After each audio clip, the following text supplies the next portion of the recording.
Leader. Thank you, Mr. President. Mr. President, before I begin, I want to express my profound sorrow over the death of West Virginia National Guard member Specialist Sarah Beckstrom. Sarah was one of 2 National Guard members shot in a targeted attack here in Washington, D.C. on the day before Thanksgiving. The other Guard member, Staff Sergeant Andrew Wolf, is hospitalized in grave condition. My prayers are with him and his family, as well as with the family of Specialist Beckstrom. Mr. President, Sarah Beckstrom was just 20 years old. Andrew Wolf was just 24. They're both at an age when many are quite naturally figuring out their path in life. But Sarah and Andrew chose early, and they chose service. Service up to and including the sacrifice of their lives for their country and their fellow citizens. It's a remarkable thing, Mr. President. And may we never forget how much we owe men and women like Andrew Wolf and Sarah Beckstrom. Again, my prayers are with the family of Specialist Beckstrom, and I'm praying for Staff Sergeant Wolf's full and swift recovery. Mr. President, Thanksgiving is one of the busiest travel seasons of the year. More than 80 million Americans traveled for the holiday last week.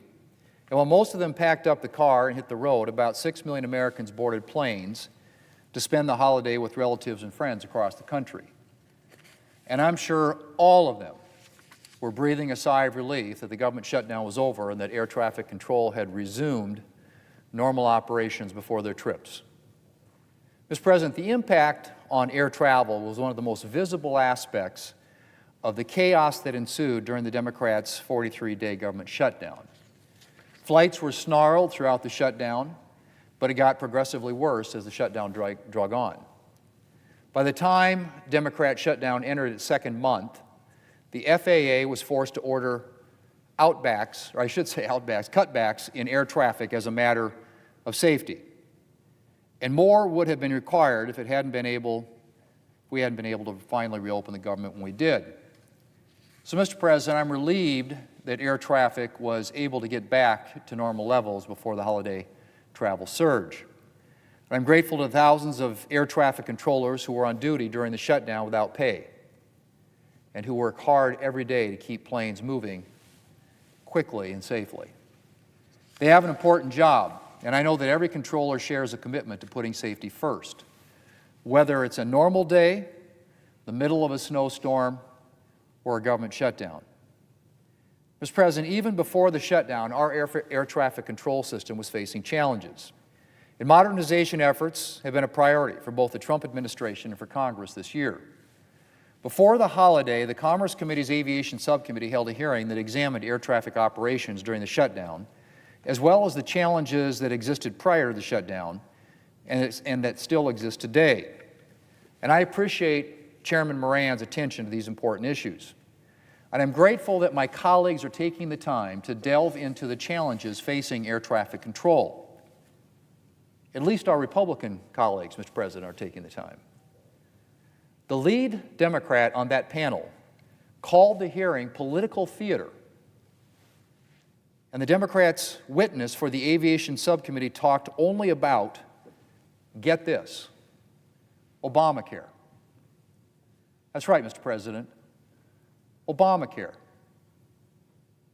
a hearing to examine air traffic safety and air traffic control.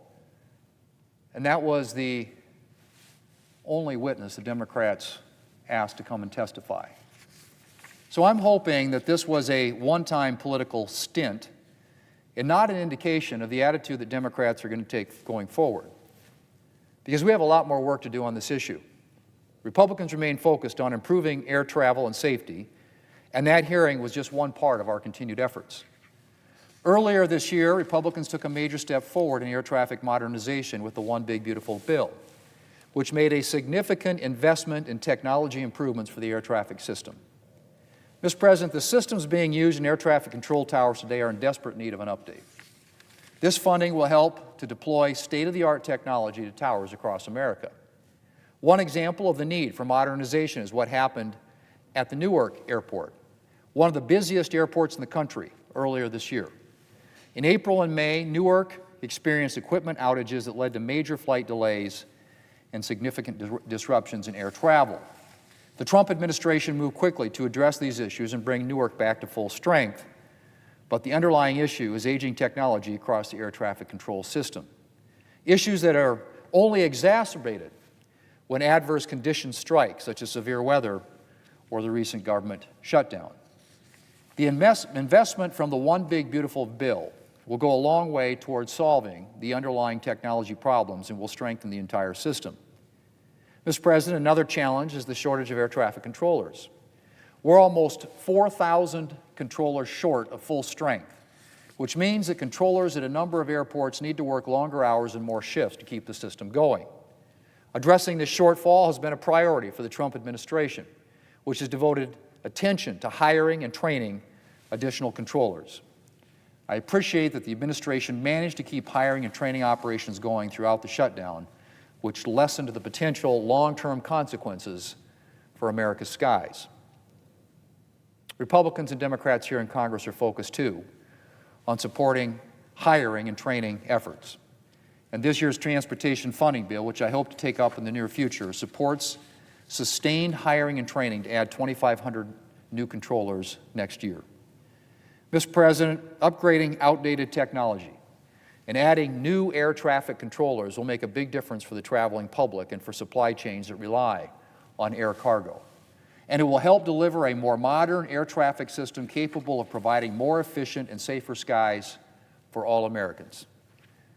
Things won't be fixed overnight, but thanks to the Trump administration and our continued efforts in Congress, we are making progress toward a state-of-the-art air traffic control system for America. Mr. President, I'm glad that the system is back at full strength after the shutdown, and we're working to make it stronger every day. Mr. President, I yield the floor.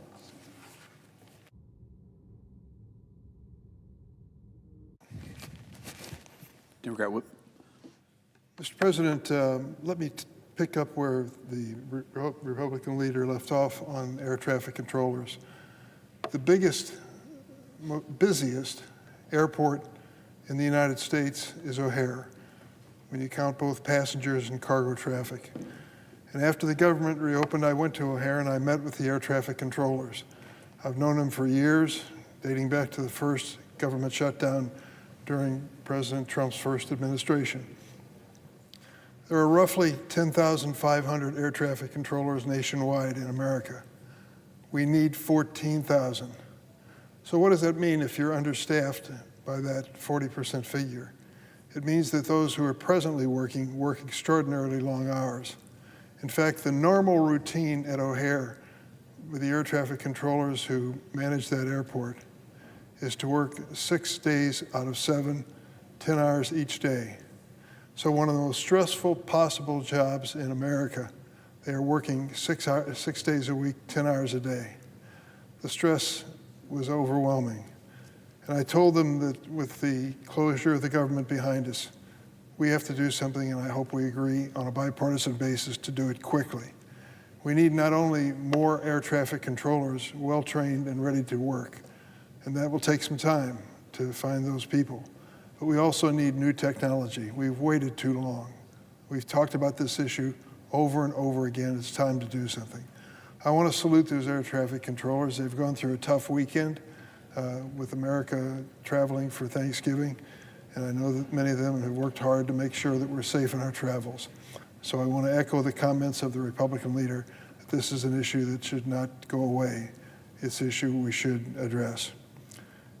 Mr. President, I want to start by acknowledging as well the horrific shooting of 2 National Guard members in Washington, D.C. last week. As was reported, 20-year-old Specialist Sarah Beckstrom tragically passed away on Thanksgiving Day, and 24-year-old Staff Sergeant Andrew Wolf remains in critical condition. We pray for his recovery, and as one nation, send our deepest condolences to the Beckstrom family. Now, whether or not you agree about the delegation of National Guard troops to Chicago or Washington or any other place, that is really beside the point. We should make a note today that this is an acknowledgement of the importance of the National Guard to America's defense at home and abroad many times. Time and again, those guardsmen, guardswomen, have served our country and served them well. Living proof of that statement is my colleague in Congress, Tammy Duckworth, who was injured in a helicopter incident over Iraq and today serves with me as my colleague in the Senate. She speaks for all of the members of the National Guard when she says they are dedicated to our nation and our states. There must be a full investigation into the attack on Sarah Beckstrom and Sergeant Andrew Wolf. I implore the President to lower the temperature on political rhetoric and try not to exploit this to demonize immigrants, including many who have been willing to make the ultimate sacrifice for our country. Instead, the President should work with Congress on common sense, evidence-proved strategies to reduce crime and reform our broken immigration system. My wife and I send our deepest condolences to the Beckstrom family, and we pray Staff Sergeant Wolf makes a full, speedy recovery. Mr. President, on an unrelated issue, last week families gathered around the table to give thanks and enjoy a plate or two of turkey, mashed potatoes, casserole, cranberry sauce, and more. Except this year, the Thanksgiving feast cost more than last year because of what? President Trump's economic policies are driving up the prices of groceries. The President claims the opposite, but that's not a fact. In a social media quote, President Trump said, "Prices for Thanksgiving dinner," he announced, "are now down 25% since 2024. Affordability," he said, "is a Republican stronghold." Does the President of the United States actually have any conversation with families who are shopping for groceries? Here's the truth. Costs are going through the roof because of President Trump and his MAGA policies. The American people know this. Recent polling from none other than Fox News shows that nearly 2/3 of Americans blame President Trump for higher prices. Fox News. Listen to my constituent Tria, who wrote to me from Chicago. After experiencing the sticker shock at a South Loop grocery store, she said, "No matter if it's organic or not, it's still going to be an arm and a leg for it. It's like you're spending your soul on groceries," Tria says. Another constituent of mine, Esther, wrote, "A loaf of bread costs us $4 and it looks like it's getting smaller." I know what she means. Tria and Esther aren't alone in their shared frustration. Working families across the country are feeling the squeeze at the checkout counter and are having to cut back on spending. The struggle has been exacerbated for several reasons. One of them being the President's massive cuts to the SNAP program, used to be known as food stamps. In his big, beautiful bill, not so beautiful, that will reduce or eliminate food assistance for more than 22 million families. This is America. This President gives $20 million to Argentina, but can't find the money for American citizens. Another is the administration attacks on immigrant workers, which is fueling a labor shortage, hurting farmers in Illinois and across the nation who are already struggling and driving up prices on the products that they grow. Even President Trump's own Labor Department agrees, saying his war on immigrant workers is, quote, "threatening the stability of domestic food production and prices." Now let's get to the bottom line here and be honest about it. The farmers in my state are great men and women. I thank them for what they do.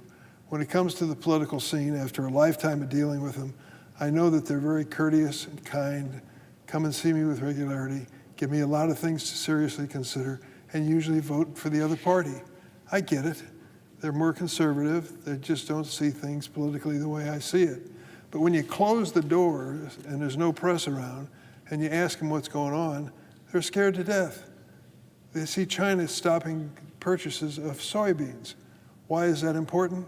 Illinois is the #1 soybean producing state in the United States, and it's a major cash crop for farms all across the country. And when China stops buying, what do?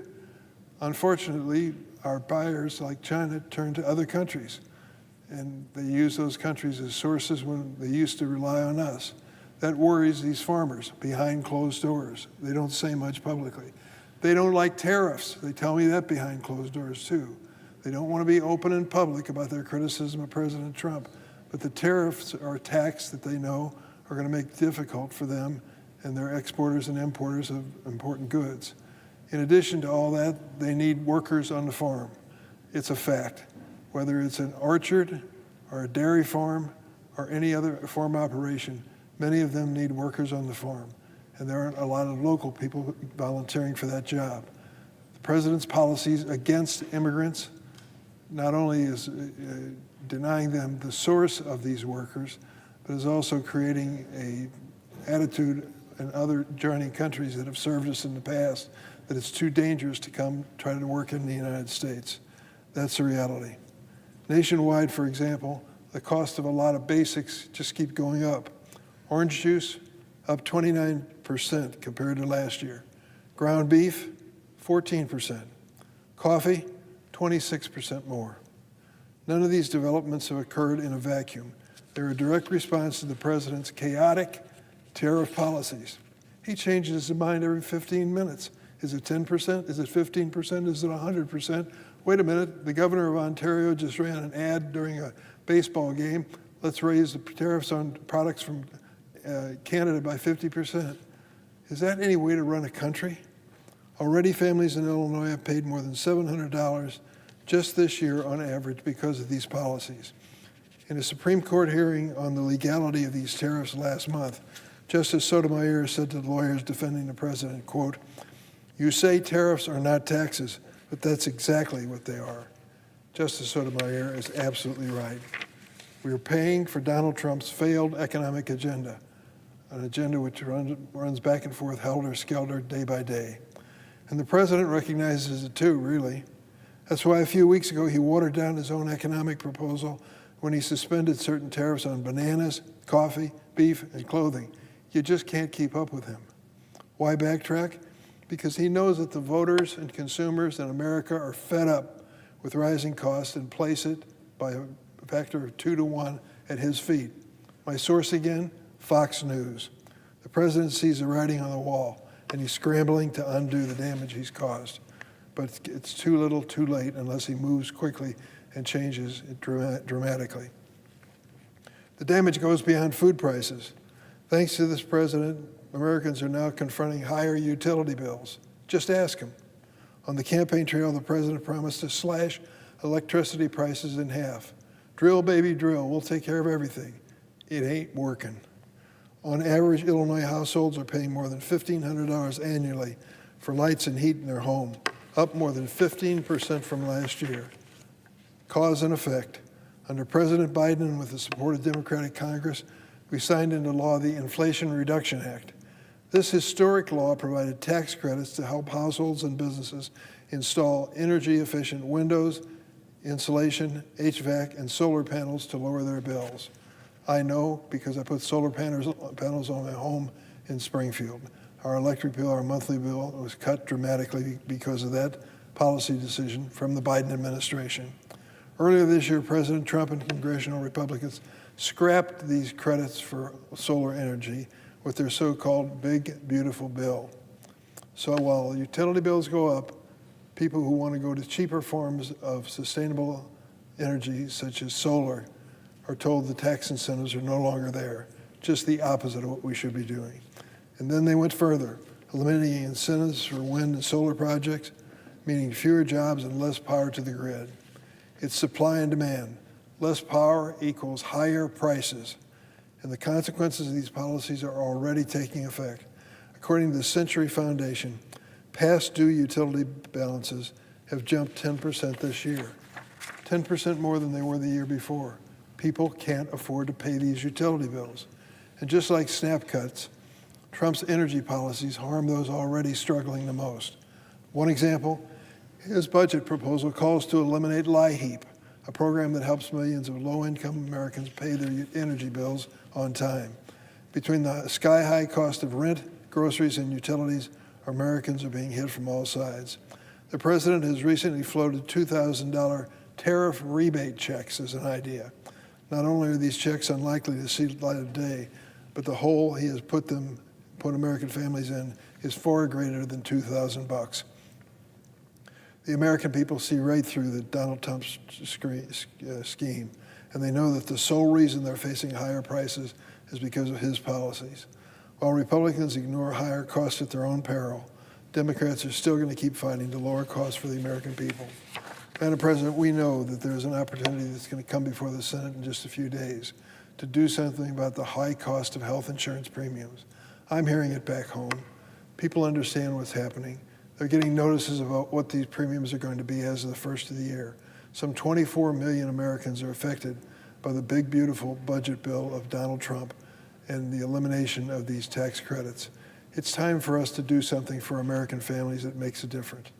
Help them pay their health insurance. For goodness sakes, that should be a high priority, not only for the Senate, because it's a high priority for every family. I hope that we can work on a bipartisan basis to extend these tax credits and to make sure that the American people understand both Democrats and Republicans can work together to solve this problem. I think some want to on the other side of the aisle. We should do that in a spirit of bipartisanship.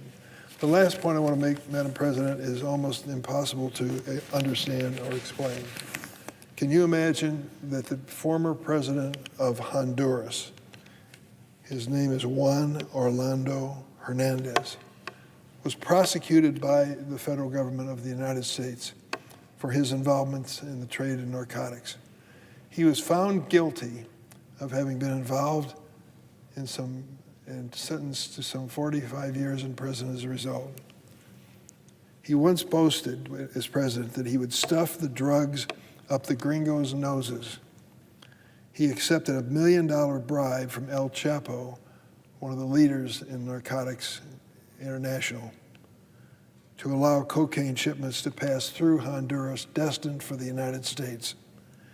This former President Hernandez had a man killed in prison to protect him. Honduras has become a bastion of the global drug trade. This former President Hernandez orchestrated a vast trafficking conspiracy that prosecutors said raked in millions of dollars for cartels while keeping Honduras, while making Honduras one of Central America's poorest, most violent, and most corrupt countries. So they prosecute him, find him guilty of selling narcotics through these cartels in the United States. Can you think of anyone more reprehensible than that? Selling drugs to this country, finding more victims by the day, many of them children who become addicted to cocaine. Well, of course it's terrible. It's so terrible that he was found guilty and sentenced to 45 years in prison. Then what happened? Well, you won't believe it. Donald Trump pulls out his pardon pen. On Saturday, Mr. Trump said in a statement to the New York Times that, quote, many friends have asked him to pardon Mr. Hernandez. They gave him 45 years because he was president of the country. And then Donald Trump said, you could do this to any president. I won't go into President Trump's own criminal convictions, but I will tell you this. When this man who was president of Honduras was facilitating the sale of narcotics in America, we thought so much of the effort to prosecute him that we assigned an assistant U.S. attorney by the name of Emil Bove. Ring a bell? Emil Bove was chosen by President Trump to serve on the Circuit Court of the United States. He was approved by this chamber. I was at the hearing where he was considered. And I will tell you this, he was proud of the fact that he was tough on crime, so tough that he helped to prosecute Hernandez and ended up seeing him sent to jail for so many years. Then along comes President Trump with his pardon pen and releases Hernandez from jail. Releases him. After years and years of prosecution, evidence, and hard work, stopping this man who was facilitating the sale of narcotics in the United States, once he started serving the prison sentence, President Trump said, and I quote, many friends had asked him to pardon Mr. Hernandez. They gave him 45 years, President Trump said, because he was the president of the country. You could do this to any president, and he then pardoned him. Hard to imagine, isn't it? But it isn't hard to imagine if you were here on January 7th and saw the insurrectionists come roaring through this Capitol, storm this chamber, and drive the Senate into recess as we went to an adjoining building so that law enforcement could take over the situation. 149 law enforcement officers were seriously injured and several died as a result of that experience. It was a terrible day in the history of the United States, a terrible day in the history of this magnificent building that we're honored to serve in. What did Donald Trump do as soon as he was reelected president? He issued a full and unconditional pardon to all of the people who stormed the Capitol. So it comes as no surprise that when it comes to drug kingpins, like the former Honduran president, Mr. Hernandez, he got his pardon penny and decided, because he'd heard from so many friends, the president said, he decided to pardon this man and release him. This is not an action by a president who's trying to keep America safe from narcotics. It is a strange understanding of his power that he would use this and not end up penalizing those who are responsible for the narcotics coming into the United States. Madam President, I yield the floor.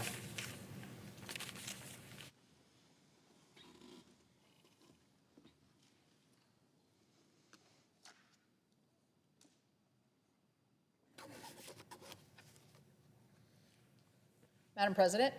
The senator from West Virginia. Madam President, I rise today with a very heavy heart, one shared by all West Virginians and by so many across our country, including you, Madam President. This past Wednesday, 2 members of the West Virginia National Guard were targeted and shot in the line of duty right here in Washington, D.C. In the days since this horrific attack, our entire state has been praying, grieving, and rallying around these heroes, their loved ones, and their families. Today, I want to speak about these 2 brave, fine guardsmen. U.S. Army Specialist Sarah Beckstrom, who passed away on Thanksgiving Day, and U.S. Air Force Staff Sergeant Andrew Wolf, who remains in critical condition, still fighting for his life. This was a deliberate and senseless act of violence, an attack not only on 2 individuals, but on the very values and the country that they took an oath to protect. These young soldiers put on the uniform to protect all of us. And on Wednesday, they were ambushed and attacked because they were U.S. service members, because of that sense of duty that led them to serve their country. Specialist Sarah Beckstrom was just 20 years old. So think about it, looking at the young people here, just think about that. 20 years old. She had her whole life ahead of her.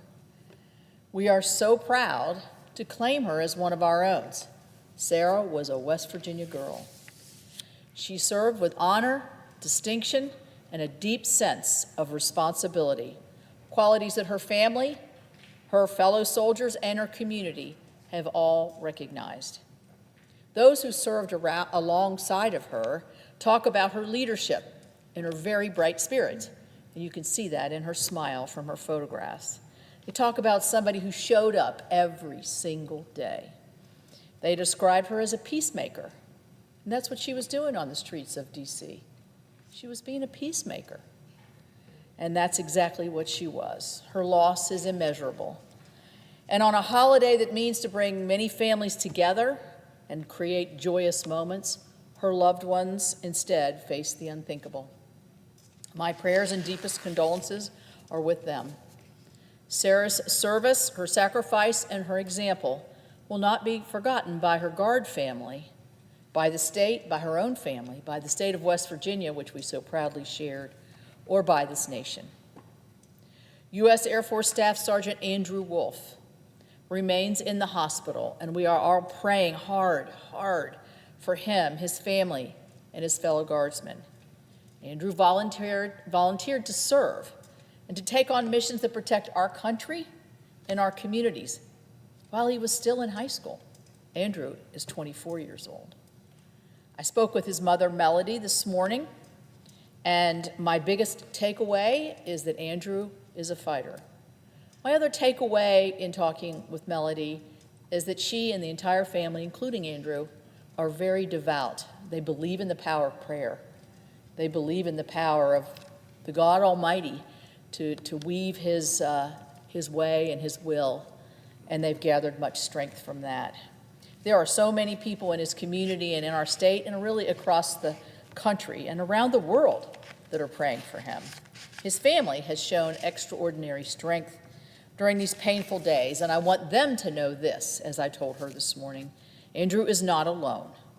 West Virginia stands behind him, the National Guard stands behind him, and this country stands behind Andrew.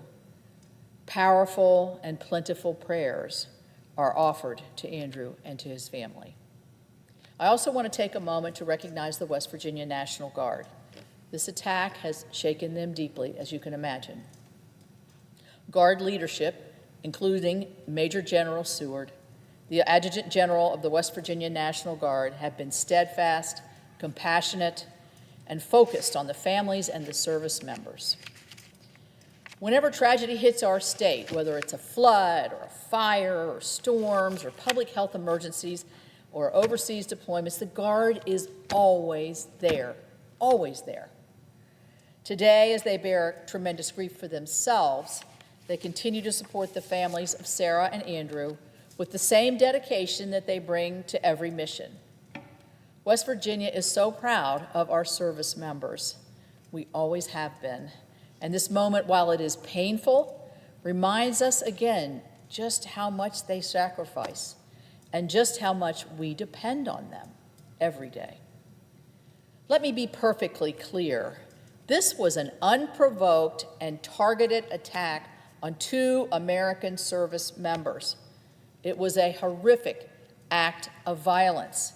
When our men and women take an oath of office to defend our country, they know they may be called to fight, but I imagine they never really fathomed that they would be attacked right here on our own soil.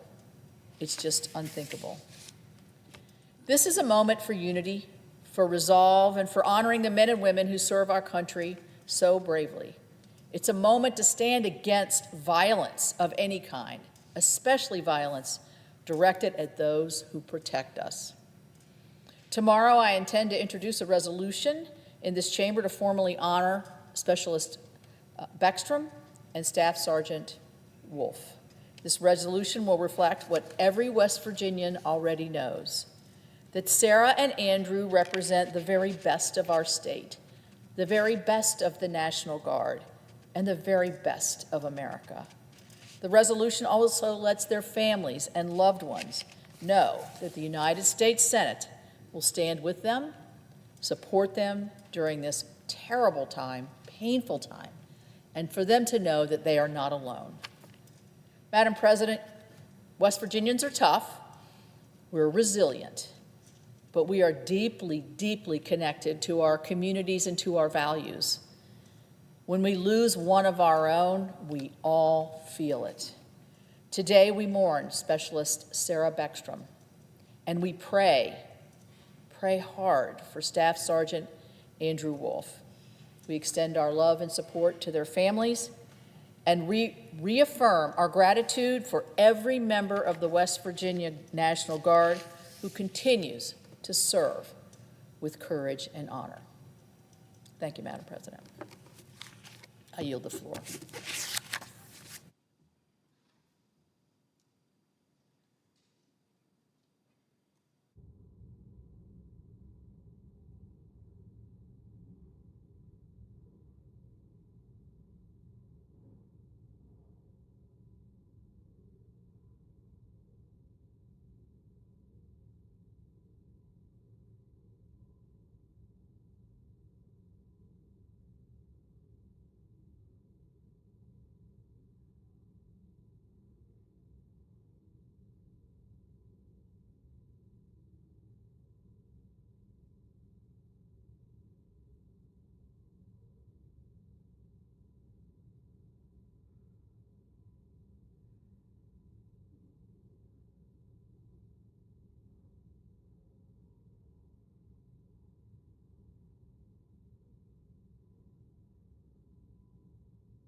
The senator from Texas. Madam President, as we all know, we're back from the Thanksgiving holiday where most of us, I hope all of us, had a chance to spend some time with our family and show thanks for the blessings that we have experienced. First and foremost of which is to live in a country like the United States of America. We truly won the lottery when we became Americans by virtue of birth or getting here as fast as we could. But after a weekend of turkey and football, we returned to some somber news.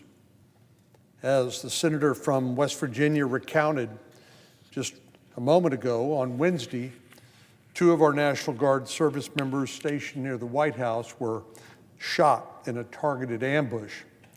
One of these victims, Army Specialist Sarah Beckstrom, was only 20 years old and passed away the following day, while another victim, Sergeant Andrew Wolf, remains in critical condition, and I know we all continue to pray for his recovery. The perpetrator was an Afghan parolee. That has special significance, who entered the country under the Biden administration's Operation Allies Welcome program, which was notorious for insufficient vetting of Afghan refugees. I raised alarm bells about this mass parole of Afghan refugees back in 2024 when I co-led a letter to Department of Homeland Security Secretary Mayorkas pressing the Biden administration for their inadequate screening processes for Afghan refugees, including some who were later found to have had ties to ISIS. Madam President, I'd like to ask that the letter be made part of the record at the conclusion of my remarks. And Madam President, I'd like to point out that this risk and the threat of these kinds of deadly results was something that many of us were concerned about and raised with the administration, the Biden administration, a long time before the tragic incidents of this Thanksgiving season. We wrote in this letter, in the chaos following the withdrawal from Afghanistan, the Biden-Harris administration paroled into the United States more than 77,000 Afghans with no or significantly incomplete security checks done on them prior to their arrival. And the reason why parole is an important word is because this particular shooter who shot these 2 West Virginia guardsmen did not come into the country on any one of the special immigrant visa programs. He was simply paroled, which is an exercise of executive or presidential authority, allowing an immigrant into the country without adjudicating any sort of asylum or refugee claim or anything else. And as we point out in this letter on October the 18th, 2024, we raised concerns about the Biden administration in passing this massive parole of 77,000 Afghan nationals with no or insignificant or significantly incomplete security checks done on them prior to their arrival. The letter goes on to say, in the 3 years since, the Department of Homeland Security has failed to conduct proper vetting of these parole recipients, people like the shooter who shot the 2 West Virginia National Guardsmen. A DHS Office of Inspector General report in May of 2024 found that the Department of Homeland Security had no established process or dedicated component for monitoring parole expiration for the Afghan parolee population, and that there are significant gaps in how DHS responds to potential derogatory information discovered in the recurrent vetting process. But here's perhaps the most important line in this letter.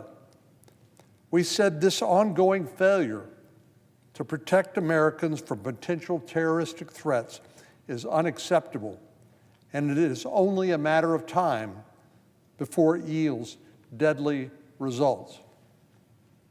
Well, unfortunately, that prediction of this massive parole of 77,000 Afghans into the United States under the Biden administration's Operation Allies Welcome program, that prediction proved to be true and come to pass.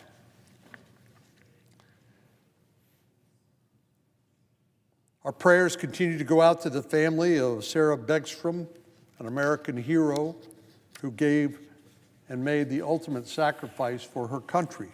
And we continue to pray for the full recovery of Andrew Wolf. These young men and women in uniform put their lives on the line day in and day out so that the rest of us can sleep safe and secure.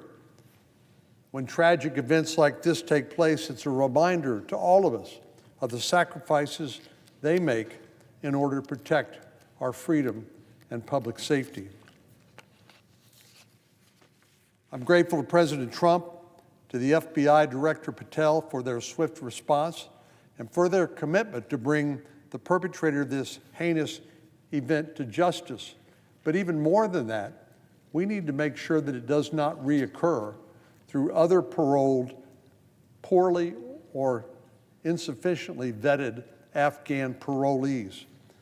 Unfortunately, this is part of the legacy of the Biden administration's open borders and immigration policies, where they defied the law, which reserves parole to a case-by-case basis, to do it on a categorical basis along the southern border and now with Afghan parolees.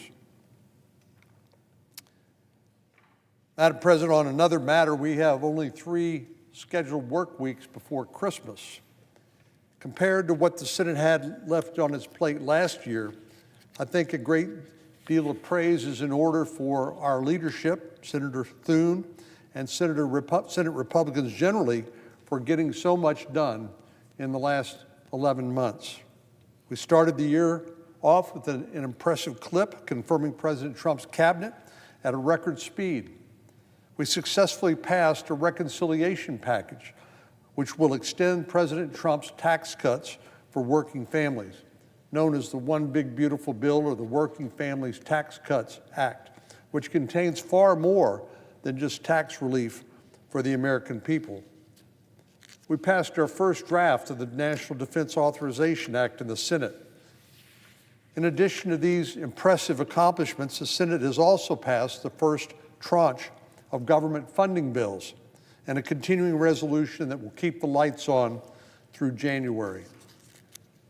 And while it may seem odd to commend Congress for just doing its job, this has become a notable achievement because it means we will not be here on Christmas Eve voting on a massive omnibus spending package that unfortunately has happened too often in the past. Suffice it to say, the first year of the 119th Congress, led by Republicans, has been far more productive than recent years. But now we have more work to do, and because we are not quite finished. We have a few more tasks to complete before St. Nick comes to fill up our stockings. First and foremost, we need to finish the National Defense Authorization Act. This is a must-pass piece of legislation that is absolutely critical to providing the men and women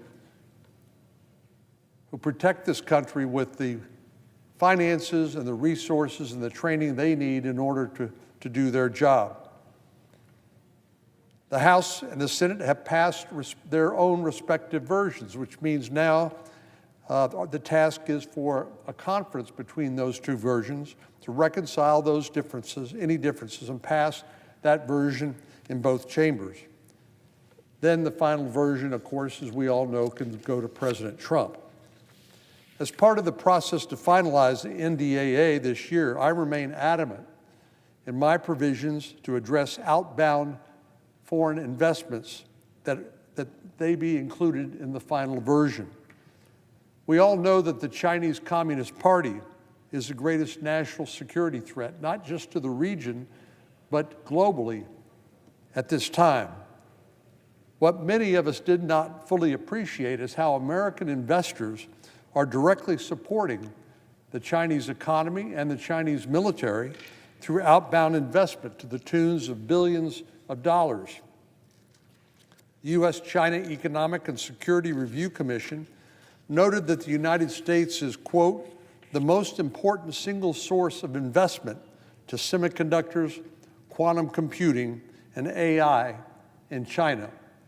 In other words, we're funding our principal competitor. And that competitor is not only an economic competitor, but is vying for hegemony in the Indo-Pacific and threatening a military conflict to take Taiwan any day, week, or month in the future. So why in the world would we engage in willful blindness, not knowing what American investors are doing to help prop up the Chinese economy and the Chinese military? Failure to address outbound investment transparency is to pretend that national security doesn't matter. And we don't have any more time to procrastinate. The best time to act on this was years ago when my initial outbound investment legislation was proposed and passed as part of the Senate NDAA. But now we need to finish the job we started back then in this year's NDAA. The last item on our plate, in addition to securing our national defense, is to address our nation's health care. The so-called Affordable Care Act, better known as Obamacare, was as dubiously named as the Inflation Reduction Act, which did not reduce inflation, just like the Affordable Care Act did not make health care affordable. When Obamacare was crafted, debated, and passed, Democrats refused to work with Republicans to make it a bipartisan law. So this failed experiment in Obamacare that's now proposing 18% premium increases in places like the state of Texas this upcoming year has been a complete failure. President Obama said if you like your doctor, you can keep your doctor. He said if you like your health care plan, you can keep your health care plan. And he also said it would reduce health care costs by an average of $2,500 per American consumer, none of which has proven to be true. Democrats preferred to write the bill all by themselves and then misrepresent to the American people about their being able to keep their doctor or existing insurance plans. Obamacare was a massive failure that left Americans disappointed and our health care system virtually bankrupt. Ignoring this reality, Democrats came back for more during the COVID pandemic, using a national health care crisis as an opportunity to serve up more of the same bad recipe for our health care needs. Of course, we all know the Senate's secret sauce is deliberation and debate. That's what we are supposed to do. The Senate is a forum where colleagues who may have different party affiliations and different ideas about how we should solve problems can come together to try to build consensus and to work through our differences to arrive at a policy framework that gets at least 60% support in this body. The result of that process is a product that has been stress tested by members on both sides and one that works out better in the long term for the American people. But with the COVID-era enhanced Obamacare credits set to expire, according to a timetable set by Democrats, since no Republican voted for it in the first place, instead of working through the regular order to come up with a bipartisan solution, Senate Democrats have chosen to play hardball. They shut down the government, denying paychecks to millions of Americans in an attempt to beat Republicans into accepting their terms unilaterally. This is simply not the way the Senate is supposed to work. The Senate's use of a government shutdown as a tactic to get what they wanted to extend this failed policy in Obamacare is a shameful tactic. But now that the shutdown's over, Democrats have an opportunity to reconsider and do the right thing. President Trump has already given us some great ideas about how to accomplish this and made the point, which I think is an important one, rather than send the money to insurance companies that have, by the way, done very, very well and made a lot of money, let's send the money directly to the consumer so they can choose what suits their needs the best. There are many good ideas that have been circulated. Senator Bill Cassidy, a physician from Louisiana, member of the Finance Committee, has put forward a framework based on the administration's proposals, bypassing insurance companies and sending the money directly to the consumer. And I know others who have a lot of experience in the healthcare field, like Senator Rick Scott from Florida, have introduced legislation as well. So there are a lot of great ideas out there, and we know that Obamacare itself has failed and is unsustainable in its current form. So we have a lot of work to do and not much time to get it done. The goal, of course, is to make sure that everybody in America can get access to health care and to make sure we don't bankrupt the country in the meantime. So all these ideas are a solid step in the right direction towards righting the wrongs of Obamacare and ensuring we put dollars in the hands of the consumer or American families rather than in the coffers of insurance companies and insurance company executives. But to actually solve the healthcare challenges that this country faces, we need to have a robust debate between our members, and I hope our colleagues on the other side of the aisle will approach this discussion in good faith. Based on history, I'm not overly confident that will happen, but I remain hopeful.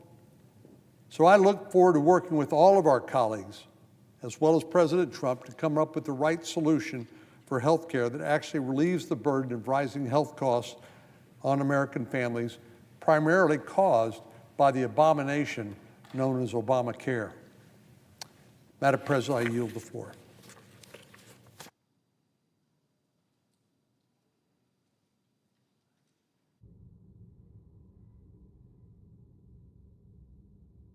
Madam President, I note the absence of a quorum.